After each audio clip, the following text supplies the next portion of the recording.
It was September 2022 when Acting Inspector General of Police Noor Gabo summoned Mohammed Amin to Jogu House.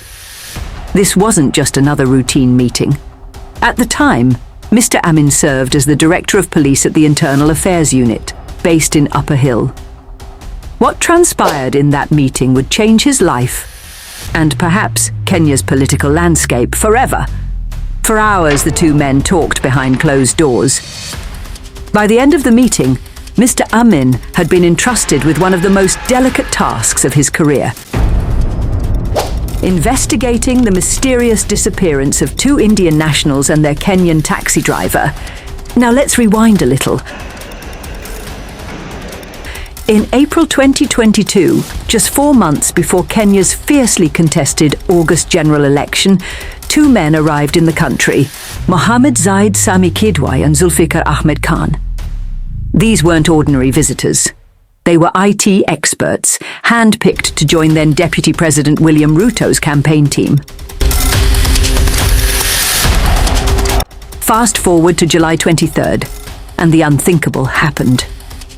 Mohammed, Zulfikar and their taxi driver Nicodemus Mwania simply vanished. No calls, no sightings, no clues. Fears quickly spread that security agents might have been behind their disappearance. When Dr. Ruto was sworn in as president, one of his first orders of business was to push for answers. The pressure was mounting, and the case landed squarely on Mr. Amin's desk. Taking over the investigation from Langata DCI officers, Mr. Amin worked swiftly. In less than a week, he and his team unearthed damning evidence. The two Indians and their driver were victims of a meticulously planned operation executed by none other than an elite squad of security officers. This wasn't rogue behavior. This was a sanctioned operation, allegedly orchestrated by high-ranking officials within the Directorate of Criminal Investigations, DCI, and the National Intelligence Service, NIS. The evidence told a harrowing story. CCTV footage and other critical data painted a grim picture of the trio's final moments. And the perpetrators. The now infamous DCI Special Service Unit, SSU. President Ruto didn't mince his words. In his 2022 Mashujaa Day speech, he addressed the nation with a clear message. Those who abused their power in the name of national security would face justice. I have directed that immediate measures be undertaken to disband the Special Services Unit in the DCI, and with urgency, investigations must commence so that those found culpable are held accountable, he declared. Mr. Amin's meticulous investigation didn't just result in the disbandment of the SSU. It also led to the prosecution of 15 SSU officers, who now face murder charges. His work was instrumental in exposing the dark underbelly of extrajudicial operations, earning him a promotion to head the DCI. But as they say, with great power comes great responsibility. 2 years later, Mr. Amin finds himself at a crossroads yet again. This time, the stakes are just as high. Reports of youths disappearing, allegedly for being critical of the Ruto administration, are emerging. And the question looms large. Can Mr. Amin replicate his earlier success, or will this new wave of disappearances go unanswered? And now, we turn our attention to the unfolding drama that places Mr. Amin once again in the eye of the storm.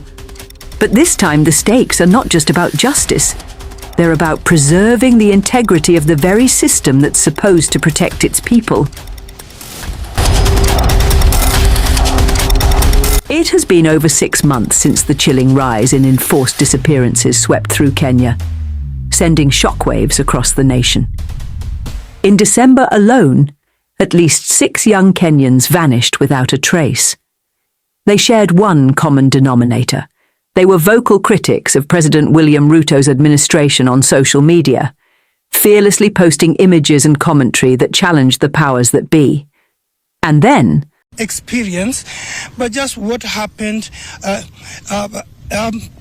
Like a coordinated storm retreating without warning, 5 of the 6 missing youths reappeared on a single Monday morning. Scattered across different regions of the country, they emerged disoriented, fatigued, and visibly shaken. Yet despite the release, the haunting questions remain unanswered. Who abducted these young men? And most importantly, why is justice still elusive? Once again, Billy Mwangi. I was abducted on 21st.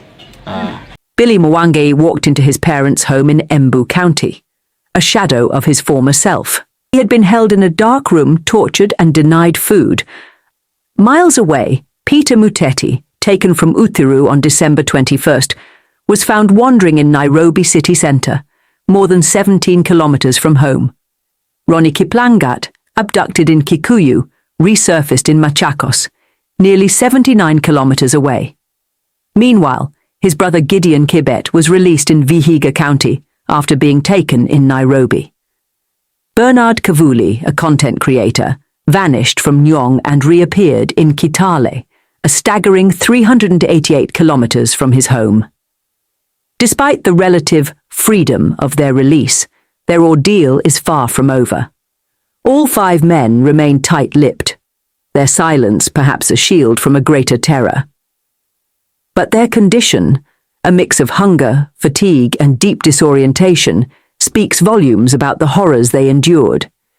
The eerie stillness of the investigations has frustrated a nation crying out for answers.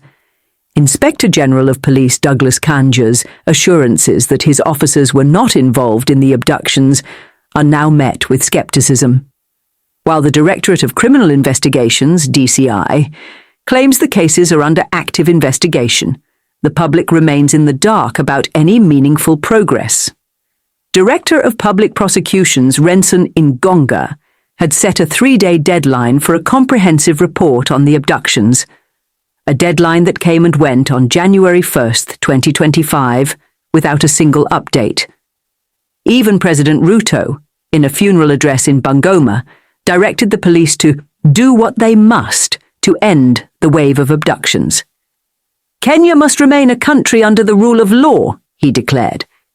Yet his words have done little to shake the stasis enveloping these cases. For the families and communities affected, the mystery of who is orchestrating these abductions, and why they have the precision of a well-oiled machine, looms larger each day.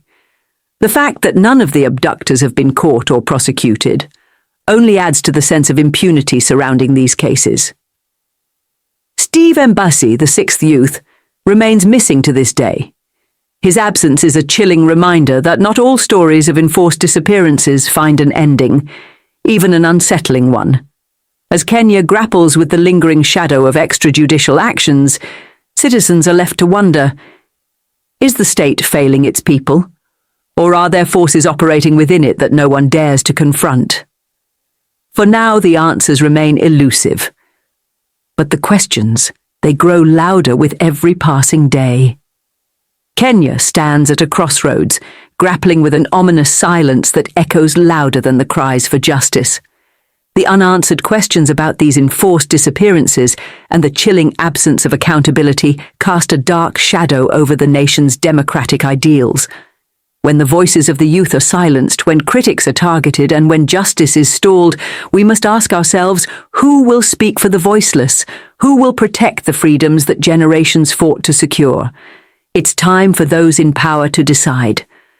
Will Kenya uphold the rule of law, transparency and accountability, or will it allow fear and impunity to tighten their grip? The world is watching. The people are waiting. And history will remember. Until next time, stay informed, stay safe, and keep questioning. This Edith Elegant signing off from Lifelines TV.